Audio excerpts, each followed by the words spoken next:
Okay, back again guys, 4:15 in the afternoon. We've had enough. It's been a long day, cleaning, lifting and moving and painting steel. We've still got three 380s to 280s for 250s, I should say.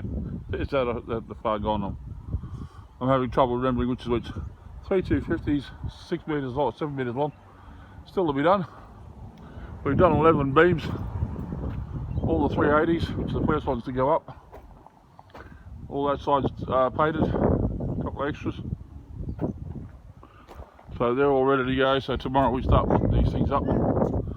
And tomorrow morning we can prep those and paint those tomorrow, because they go up for this section Thursday.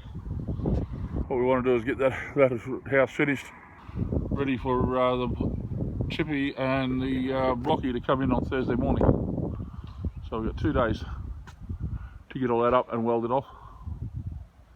There's a bit of work involved with all the drilling, because we've got to have it all drilled so they can put all the new timber next to it and on top of it and underneath it.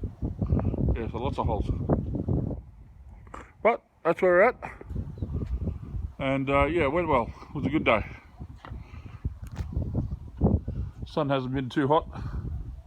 Had a bit of cloud cover, which was good. And because it is just under 30 degrees, of course the paint went off pretty quick. Most of those steels over there are dry already. Usually takes 24 hours because of the heat that's getting into the steel. They dry quicker. But time to go home. Thanks guys, thanks for joining us.